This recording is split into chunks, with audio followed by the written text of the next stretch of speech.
কৃষ্ণ জয় গুৰু শংকৰ সৰ্বগুণাকৰ জাপি নাহিতে উপাম মোহাৰি চৰণে ঘটকৌতি 1200 কণ্ঠ নাম 1200 সকল নিগম কল্পতৰু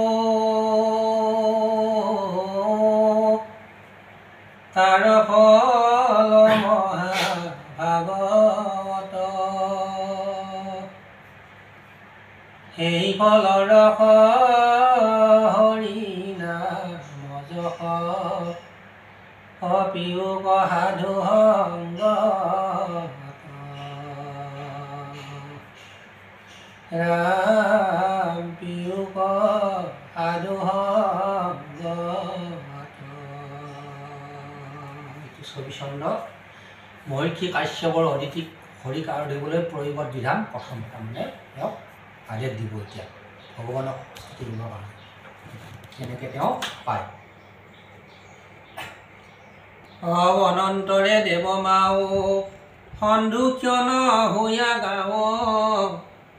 বস্তে মল শিলামুখ আখি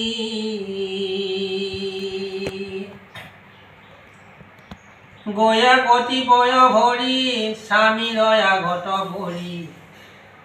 কান্দি কান্দি দেই দুখ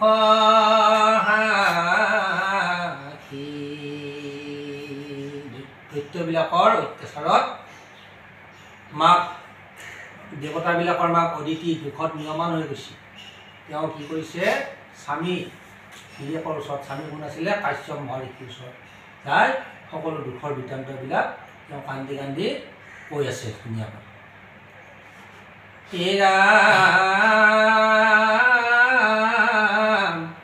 কিবা মুত সুধা স্বামী কি কথা কহিবু আমি মোক হুক হেলে আছে শালি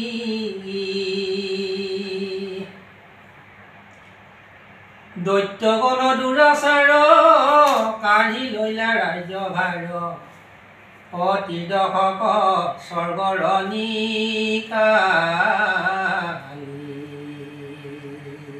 স্বামীয়ে কৈছে দৈত্য দুৰাচাৰবিলাকে কি কৈছে মোৰ পুত্ৰ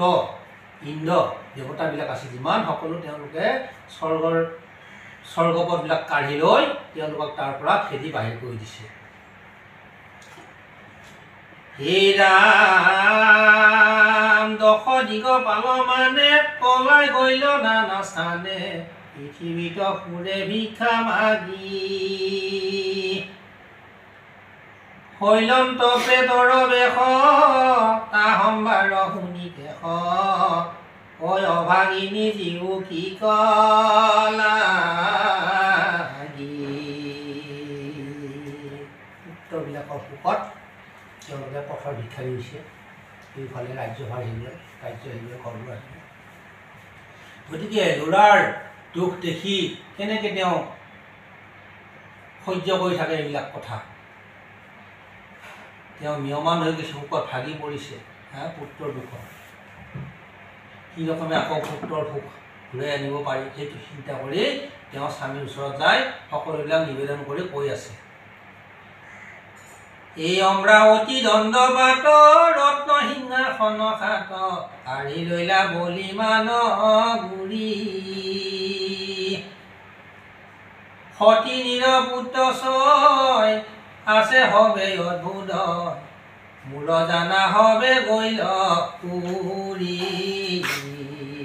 তেওঁ সতিনী আছিল অদিতি আৰু দিতি শুনিয়ে বৈনীয়ে দক্ষ ৰজাৰ ছোৱালী কিন্তু তথাপিও সেই দিতিৰ পুত্ৰবিলাকৰ বৰ বেছি হৈছে দুৰাচাৰবিলাকৰ শুক্ৰাচাৰ্য আছিল গুৰু দৈত্য গুৰু সেই গুৰুৰ কৃপাত তেওঁলোকৰ বলত মানে অত্যাচাৰী হৈ দেৱতাবিলাকক দেৱলোকৰ পৰা খেদি বাহিৰ কৰি দিছে কি কৰিব আৰু সেই সতিনীয়েকৰ ল'ৰাবিলাকৰ বল দেখা পায় মই মানে মৰি নাযায় কি কৰি জীয়াই আছোঁ এইবুলি তেওঁ দুখত ভাগি পৰিছে মাক অদিতিয়ে দেৱতাবিলাকৰ মাক এই যি হইলানে বৰগতি কি কহিবু প্ৰাণপতি হেন জানি চিন্তিও কহিত বলিও পাইয়াবে যেন মতে দেৱ হবে দুনায়াকি বঞ্চয় পুৰিত যদ্যপি পুৰুষোত্তম সমস্ত প্ৰাণিত সম তথাপি ভক্ত কৰা দায়া হেৰা অদাৰুণ শোক চাহিবাক লাগে মুখ মই একে তোমাৰ নিজ যায় গিৰিয়েকক কৈছে তুমি যদি মোৰ এই দুখৰ পৰা পৰিত্ৰাণ নকৰা তেনেহ'লে মোৰ কি হ'ব গতিকে তুমি অলপ দয়া কৰক আগৰ তাৰমানে কাশ্যপ মহাৰিষিটো মহা হেৰি আছিল যি গৈ হেৰি লাগিছিলে সেইকাৰণে স্বামীৰ ওচৰত নিবেদন কৰিছে বোলে ঘৈণীয়েকৰ স্বামীৰ দেৱতাৰ বাবে বেলেগ আৰু কোনো দেৱতা নাছিলে যদি সদায় স্বামীক আৰাধনা কৰিব পাৰে তেতিয়া এইবিলাকৰ পূজা পাতল নকৰিলেও তেওঁ সেইবিলাকৰ ফলটো সেই স্বামীৰ পৰা লাভ কৰিব পাৰে তাৰমানে সেইবিলাক যি শিক্ষিত মহিলা আই মাতৃ তেওঁলোকে সদায় স্বামীক সেৱা চকা কৰি থাকে ভক্তিৰে সকলো সময়তে গিৰিয়েক ঘৈণীয়েক নহয় ভাগ ভাগ আছে কেতিয়া ঘৈণীয়েক হয় কেতিয়া মাক হয় কেতিয়া ভনীয়েক হয় টাইম আছে ৰাতিপুৱা যেতিয়া নেকি গিৰিয়েকক যোগাই দিব তেতিয়া ঘৈণীয়েক নহয় মাক যেতিয়া খাদ্য দিব তেতিয়া মাক যেতিয়া নেকি কানি কাপোৰ ঘূৰিব তেতিয়াও ভনীয়েক সকলো টাইমতে তাৰমানে এইটো মোৰ মাইকী বুলি গিৰিয়েকজনেও ভাবিব নালাগে বেলেগ বেলেগ টাইমত বেলেগ বেলেগ চৰিত্ৰ হয় তাৰমানে গিৰিয়েক ঘৈণীয়েক হয়নে আৰু বুজি পাইছে নাই বেলেগ বেলেগ টাইমত বেলেগ বেলেগ চৰিত্ৰ হয় সেই চৰিত্ৰটো বুজি পাব লাগিব মাক হয় ঘৈণীয়েক হয় আৰু বিপদত পৰিলে কি হ'ব বেমাৰ টাইমত শুশ্ৰূষা কৰোঁতে সেইটো হ'ব ডাক্তৰণী হ'ব গতিকে বেলেগ বেলেগ ৰূপ হয় তাৰমানে সেইটো ভাবিব লাগিব নিজে বুজি উঠিব লাগিব হে ৰাম হেন শুনি মহাৰিষি মাতি লন্ত বিমৰিষি কিনো বিষ্ণু মায়াৰ প্ৰভাৱ কৈৰ দেহা কৈৰ জীৱ সত্য পাইলা পুত্ৰ জীৱ আকৌ কোনে বোলে বাপ মা ক'ৰ পৰা আহিছোঁ আমি ক'ত যাম একো ঠিকনা নাই ঠিকনাবিহীন আমি কিন্তু এই ঘৰখনত জীয়াই থকা যিদিনহে আমি এটা পৰিয়াল 4টা পৰিয়াল বা 3টা পৰিয়াল বা 5টা পৰিয়াল কিন্তু ইয়াৰ পৰা যেতিয়া নেকি গুচি যাম কোনো কাকছে আকৌ মই যাই বেলেগৰ ঘৰত জন্ম হ'ম তেতিয়া মই বেলেগৰ ল'ৰা হ'ম বেলেগৰ যি হ'ম বা কোনোবা মানুহ নহ'ব কুকুৰ মেকুৰী হ'ম কেতিয়াবা আমি পায়খানাৰ কুকুৰ হৈছোঁ যায় আমি 84,000 নৰক আমি ঘূৰি আহিব লাগিবতো ঘূৰি ঘূৰি আকৌ ৰোটেশ্যন হৈ হৈহে মানুহৰ জীৱনটো পাব লাগিব 84,000 নৰক ধৰ্মতে কিমান হেৰি লাগিব কিমান বছৰ মানে যুগ হয়নে যুগ সেইকাৰণে এতিয়া ক'লে যে কৈল পুত্ৰ কৈল জীৱ কাৰ দেখা ক'ৰ কি ক'ৰ পৰা আহিছোঁ আমি একো ঠিকনা নাই কিন্তু এতিয়া আমি ঘৰখন থাকোঁতে মায়াত আবদ্ধ হৈ বান্ধোনত আছোঁ তেওঁ মোৰ মা তেওঁ মোৰ ছোৱালী তেওঁ মোৰ দেউতা মায়ে বান্ধোনত আছোঁ সেই শাস্ত্ৰটো গুৰুজনে ধুনীয়াকৈ ভাঙি চিঙি থৈ গৈছে এইবিলাক ক'ৰ পৰা আনিছে এইবিলাক আনি সংস্কৃত ভাষাৰ পৰা আগতে সংস্কৃতত আছিল গুৰুজনে ইমান মহাপণ্ডিত আছিল সংস্কৃত তেওঁ আমাক বুজাৰ সুবিধাৰ কাৰণে এইবিলাক অসমীয়াত ভাঙনি কৰি থৈ গৈছে কিন্তু ইংলিছো বুজি পাইছে কিজানি নাছিল হয়নে এতিয়াও মহাকাশত যদি যিবিলাক কি ৰকেট চকেটবিলাক পঠাই দিয়ে তাত কি তাত ইংলিছ শব্দ ব্যৱহাৰ নকৰে সংস্কৃত শব্দ ব্যৱহাৰ কৰে এটা সংস্কৃত শব্দ দিয়ে এইটো ইণ্ডিয়াতে বাহিৰত ইংলিছতে হ'ব কিন্তু প্ৰথম ভাষা সংস্কৃত প্ৰথমতে বেলেগ এখন নাছিল তাৰ পৰাহে বাগৰি বাগৰি বিভিন্ন আৰু যিমান ভাষা আছে আমাৰ মুখতে আছে চব ভাষা কিন্তু আমি ক'ব নাজানো কিন্তু ক'ব জানে আহক এই ভাষাবিলাক আমাৰ মুখৰ ভিতৰতে আছে হে ৰাম সংসাৰ সকলে মিছা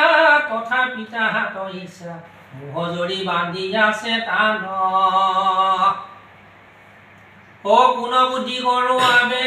দেৱ দৈত্য যত হবে ভূয়া আছে মহুৰ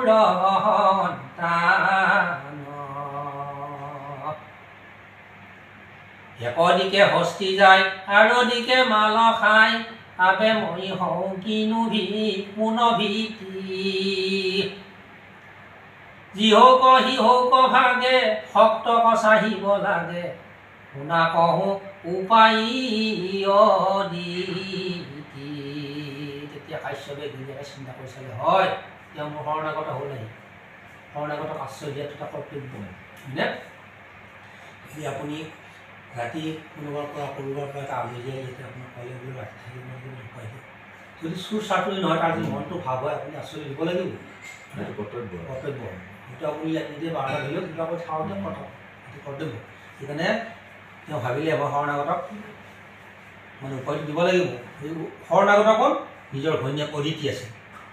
অদিতিয়ে যে শৰণাগত হৈছে হেৰিৰ ওচৰত হিৰিয়াকৰ ওচৰত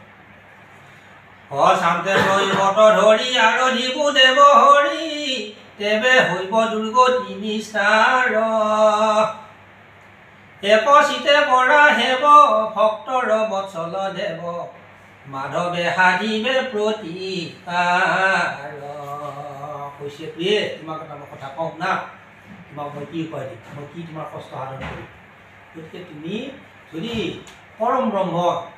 বিষ্ণু যাক নেকি আমি দৈৱকী নন্দন কৃষ্ণ বুলি কওঁ এতিয়া ক'লে সেই পৰম ব্ৰহ্মক যদি আপুনি তুষ্ট কৰিব পাৰা তোমাৰ দুখবিলাক নিবাৰণ হ'ব সেইটোৱে উপায় দিম গতিকে তুমি তেওঁক তুষ্ট কৰিবৰ কাৰণে যত্নকৰ হ'ল এইবুলি মানে এটা উপদেশ দি দিলে ঔষধ এটা দি দিলে তাৰমানে কাশ্যপ গিৰিয়েক অদিতি দিলে তাৰমানে এৰাম শান্তে প্ৰয়োগত ধৰি আৰু দিবু দেৱ হৰি তেবে হৈব দুৰ্গতি নিস্তাৰ একচিতে কৰা হেব ভক্তৰ বৎসল দেৱ মাধৱে সাধিবে প্ৰতিকাৰ হেন শুনি দেৱ মামে কহন্ত বিনয়ী ভাৱে জানিলো কাৰ্যৰ হৈব সিদ্ধি কিন্তু মই শ্ৰীমতী নজানো ভকতি নতি পঢ়িও কৃষ্ণৰ ব্ৰত পিধি তেতিয়া তেওঁ চিন্তা অলপ সুফল পোৱা যেন পালে তাৰমানে মই পাৰিম দৈত্যবিলাকক বধ কৰিবৰ কাৰণে আৰু মূলদাৰ সেই হেৰুৱা ৰাজ্য ঘূৰাই আনিবৰ কাৰণে কিন্তু মই স্থিৰ নাৰী কেনেকৈ মই ব্ৰতৰ হেৰিবিলাক পালন কৰিম পাৰিম না নোৱাৰিম ভগৱানক তুষ্ট কৰিবৰ কাৰণে পৰম ব্ৰহ্মক তুষ্ট কৰিব গতিকে কেনেকুৱা বিধি সেই সংবিধানখন মোক অলপ দিয়ক মই যত্ন কৰি চাওঁ তেওঁক তুষ্ট কৰিবৰ কাৰণে কেনেকৈ মই ব্ৰতটো পালন কৰিব পাৰিম সেইটো কৈ দিলে তাৰমানে ভালকৈ তোমাৰটো বন্ধ কৰি তুমি অলপ ঘূৰাই দিছা কিন্তু থানখন বন্ধ কৰি দিয়া থানখনো বন্ধ কৰি দিয়া